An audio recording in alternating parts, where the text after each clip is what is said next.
जी बच्चों, अस्सलाम वालेकुम। तो आज की हमारी वीडियो भी कल की वीडियो के साथ लिंक्ड है, क्योंकि उसमें हमने अक्टूबर नवंबर 2024 का द एनवायरनमेंट ऑफ पाकिस्तान का पास्ट पेपर स्टार्ट किया था, जिसमें हमने ए पार्ट उसका कंप्लीट कर लिया था। Coming towards the B part question, B1 is study figures 1.2 and 1.3 insert. इसका मतलब है एग्जामिनर यहाँ पर हमें फोटोग्राफ्स दे रहा है of two different types of forest in Pakistan. Using figures 1.2 and 1.3 only. Identify two differences between the forest shown. अब वो हमसे दो differences मांग रहा है, लेकिन हमने उस पिक्चर में देख के अपनी तरफ से कोई भी डिफरेंस नहीं बताना जो उस फोटोग्राफ के अंदर ना शो रहा हो. We have to tell only the things which we can see in photograph. जो फोटोग्राफ क्लियर ना कर रही हो, वो उस फॉरेस्ट के बारे में ठीक भी बात होगी तो एग्जामिनर उसको करेक्ट नहीं करेगा, बिकॉज वो आपको स्पेशली कह रहा है कि आपने you have to use figure 1.2 and 1.3 only. तो ओनली का मतलब है कि हम यहां पर अपनी कोई इंफॉर्मेशन ऐड नहीं कर सकते. तो हम देखते हैं कि क्या डिफरेंस है और ये कौन सा फॉरेस्ट है. Let me open the insert over here. Yes, this is 1.2.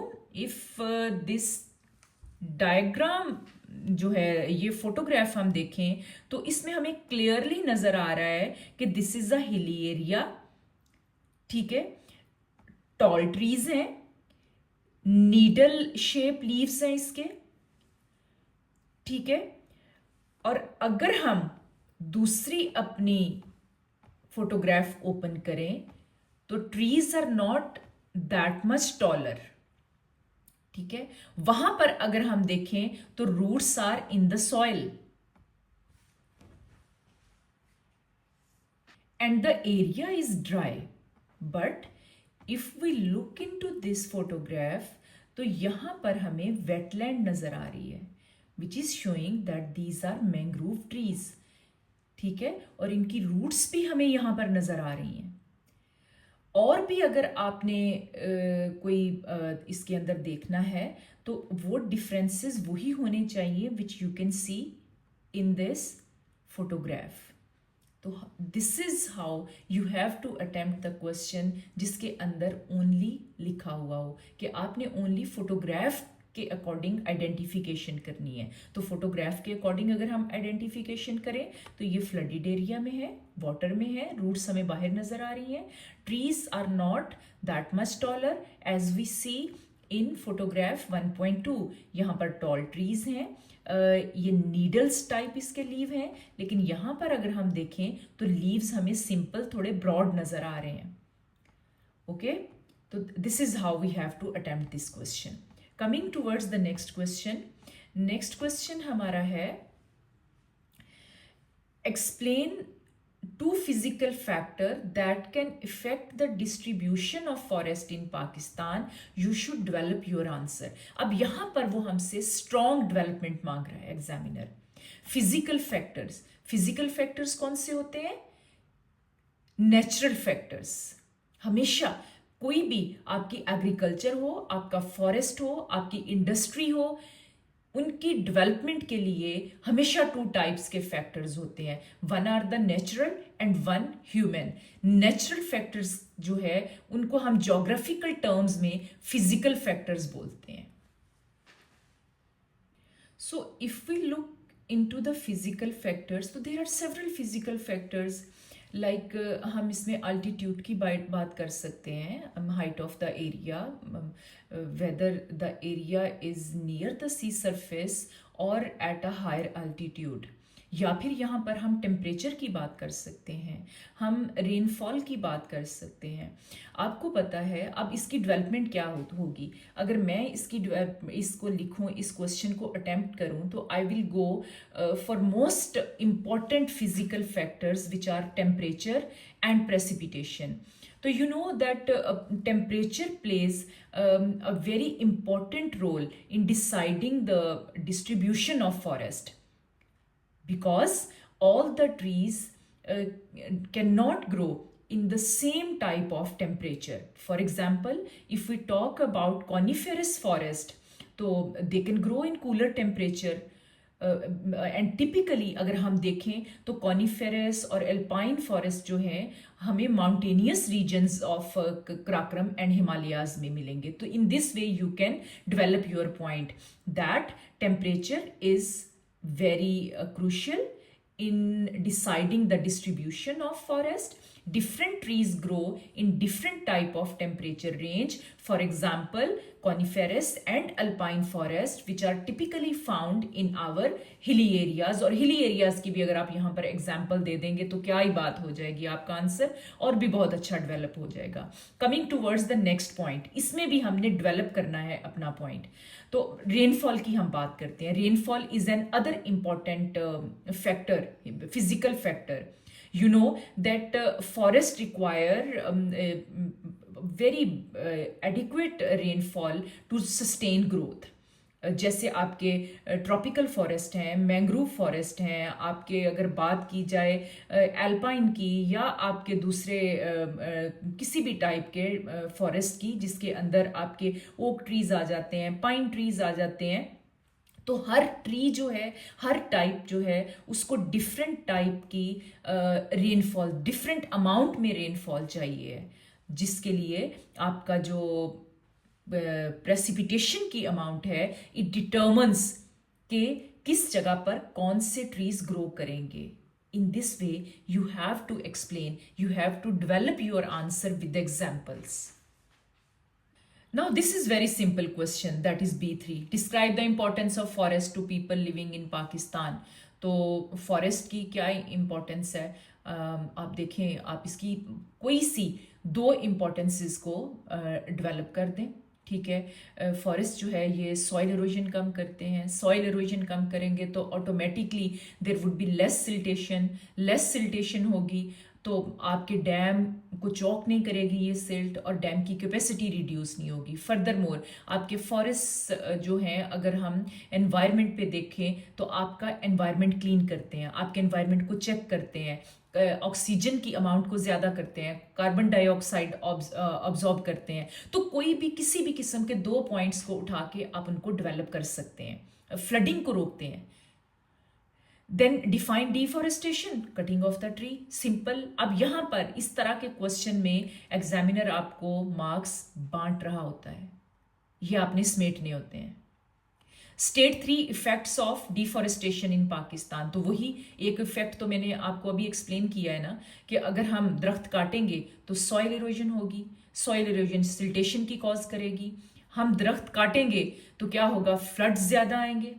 ठीक है, फ्लड्स ज़्यादा आएंगे तो हमारी इकोनॉमी डिस्टर्ब होगी, एग्रीकल्चर डिस्टर्ब होगी.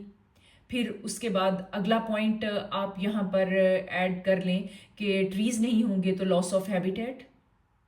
इसके अलावा कोई भी आप पॉइंट जो है उनको यहाँ पर एक्सप्लेन कर देते हैं. I think this is very simple question, हर बच्चा इसको कर लेगा और इसमें से फुल मार्क्स भी ले सकता है. Now coming towards the more critical question of your paper, that is the D part. अब एग्जामिनर आपको दो मेथड्स यहां पर दे रहा है. Read the following two methods to improve sustainability of forest in Pakistan. Method 1, planting more forest area using afforestation schemes like by planting more trees. Then second statement वो दे रहा है, protecting existing forest areas using laws and regulations, कि जो existing है हम उसी को ही protect करें, प्रॉपर इम्प्लीमेंटेशन करें लॉज की, रूल्स की. Which method do you think would be more effective? Give reasons to support your answer and refer to examples you have studied. You should consider method 1 and method 2 in your answer. अब आप देखें बेटे, एक तरफ तो वो आपसे कह रहा है कि which method do you think would be more effective? अब बच्चे इस जगह पर बहुत कंफ्यूज होते हैं. वो ये समझते हैं कि एग्जामिनर हमसे ये कह रहा है कि आप किस एक मेथड के साथ जो है वो एग्री करते हो. बच्चे एक ही मेथड को जो है वो उसके फेवर में लिखाते हैं और दूसरे के बारे में लिख देते हैं कि no I don't agree with this part और विद दिस मेथड। अब इस क्वेश्चन का आपने स्ट्रक्चर कैसे बनाना है? एक्चुअली ये क्वेश्चन है आपका इवैल्यूएशन बेस्ड क्वेश्चन। अगर आप सिर्फ एक स्टेटमेंट के बारे में पॉइंट लिखोगे, सिंपल पॉइंट लिखोगे, उसको इवैल्यूएट नहीं करोगे, उसको काउंटर नहीं करोगे, तो आपको उस क्वेश्चन में सिर्फ 2 मार्क्स मिलेंगे। If you see into the criteria of this question, तो simple point referring to one view 1 mark, simple point referring to any view आपको यहां पर 1 से 2 मार्क्स मिल सकते हैं। फिर अगले लेवल 2 का आंसर आपका कैसा होगा? Developed point referring to one view only, कि आप वन व्यू को बहुत अच्छी तरह एक्सप्लेन कर देते हो और आपको उसमें से 3 मार्क्स मिल जाते हैं। फिर developed point referring to both views और developed point and a relevant example, कि आप पॉइंट्स को डेवलप कर देते हो, आप उसकी फेवर में भी लिख देते हो, आप इसकी फेवर में भी, दोनों जो आपको मेथड्स दिए हुए हैं आप उन दोनों की फेवर्स में कुछ पॉइंट लिख देते हो, तो आपको 3 से 4 मार्क्स मिल जाएंगे। बट जो एग्जामिनर की एग्जैक्ट रिक्वायरमेंट है, it is that developed points referring to both views with evaluation और रेलेवेंट एग्जाम्पल्स, या developed points referring to both views with evaluation and relevant examples. आप इसमें अब आप देखें कि आपका क्वेश्चन है planting more forest area using afforestation scheme. आपने इसके बेनिफिट्स भी लिखने हैं और इसको इवेलुएट भी करना है।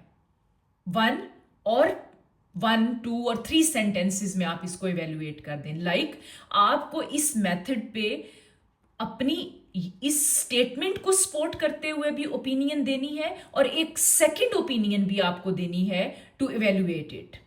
फिर उसके बाद नेक्स्ट पैराग्राफ में आपने सेकंड स्टेटमेंट को भी एक्सप्लेन करना है। जो वो कह रहा है उसकी फेवर में पॉइंट्स देने हैं, और जो वो नहीं, जिन चीज़ों को आपको लग रहा है कि ये इतना ज़्यादा अगर सक्सेसफुल नहीं होगा ये मेथड, तो आप फिर इसके नेगेटिव जो है इम्प्लीकेशंस उसको भी आप बताओगे।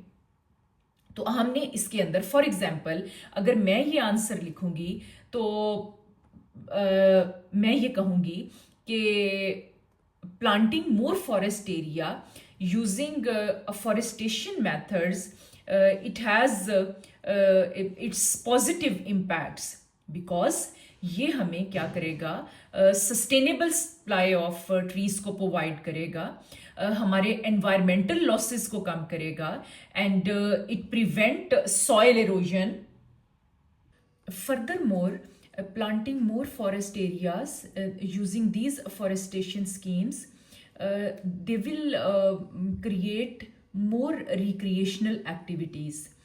फिर इसके अलावा फॉरेस्ट डिपार्टमेंट से रिलेटेड जितनी भी आपके पास जॉब्स होंगी वो क्रिएट होंगी, और आपका एम्प्लॉयमेंट अपॉर्चुनिटीज़ का जो रेट है वो भी इंक्रीज होगा। But on the other hand अगर देखा जाए तो दीज स्कीम्स आर एक्सपेंसिव। हो सकता है हमारे पास इन्वेस्टमेंट भी हो, लेकिन हमारे पास एरियाज ना हो to plant more forest, because हमें एग्रीकल्चर के लिए भी बहुत ज़्यादा लैंड रिक्वायर है। और दूसरी बात कि अगर हम अफॉरेस्टेशन स्कीम्स इंट्रोड्यूस करवाते हैं तो that would be a long term investment. अब यहाँ पर हमने इस पॉइंट के पॉजिटिव भी और नेगेटिव भी दोनों पॉइंट्स दे दिए, पॉसिबिलिटीज भी एंड डिफिकल्टीज भी। फिर हमने अगले पॉइंट की तरफ आना है, we have to start from here. However, protecting existing forest area is also important. ठीक है, अब इसमें बिकॉज आपका जो फॉरेस्ट एरिया है उसको प्रोटेक्ट करना is relatively cheaper as compare to planting more forest area.